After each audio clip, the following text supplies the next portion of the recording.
வீட்லயும் சப்பாத்தியை விரும்பி சாப்பிட்ற ஆட்கள் இருந்தாங்கன்னா கண்டிப்பாக நான் சொல்ல போகிற இந்த சைட் டிஷ் நீங்கள் ட்ரை பண்ணி பாருங்கள். நிஜமாவே ரொம்ப ரொம்ப டேஸ்ட்டாக வந்துச்சுங்க. கண்டிப்பாக உங்களுக்கும் ரொம்ப ரொம்ப பிடிக்கும். நம்ம இப்போ செய்ய போகிறது மஷ்ரூம் கிரேவி. இதுக்கு நல்லா மஷ்ரூமை தோல் எல்லாம் உரிச்சிட்டு சுடு தண்ணி போட்டு நல்லா வாஷ் பண்ணி வச்சுக்கோங்க. வாஷ் பண்ண மஷ்ரூமை நல்லா வேர்ட்டிக்கலாக நீளமாக கட் பண்ணி வச்சுக்கோங்க. அதில் மேரினேட் பண்ணுறதுக்காக கரம் மசாலா ஆட் பண்ணிக்கலாம். உங்களுக்கு வேணும்னா நீங்கள் மட்டன் மசாலா கூட ஆட் பண்ணிக்கலாம். கொஞ்சோண்டு சில்லி பவுடர், கொஞ்சோண்டு டர்மரிக் பவுடர், கொஞ்சோண்டு உப்பு, இது எல்லாத்தையும் நல்லா போட்டு பசைஞ்சு மேரினேட் பண்ணி தனியாக வச்சாச்சு. 2 பெரிய சைஸ் வெங்காயத்தை எடுத்து நான் சின்ன சின்னதாக சாப் பண்ணி வச்சுக்கிட்டேன். அதுக்கப்புறம் இந்த மிக்ஸி ஜாரில் வாஷ் பண்ண கேஷ்யூ நட் போட்டுட்டு 2 டொமேட்டோவை ஆட் பண்ணியாச்சு.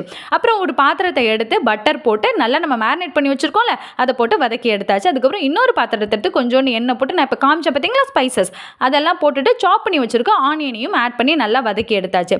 அதுக்கப்புறம் நான் முன்னாடி சொன்ன பார்த்தீங்களா அதே 3 மசாலாஸ் தான் நான் போட்டுட்டு அப்புறம் நம்ம இப்போ அரைச்சி வச்சிருக்க அந்த டொமேட்டோ பியூரி அதையும் ஆட் பண்ணியாச்சு. நல்லா கொதி வரும்பொழுது மஷ்ரூம் ஆட் பண்ணால் போதுங்க. செம்ம சூப்பரான ஒரு மஷ்ரூம் கிரேவி ரெடி. கண்டிப்பாக ட்ரை பண்ணி பாருங்க.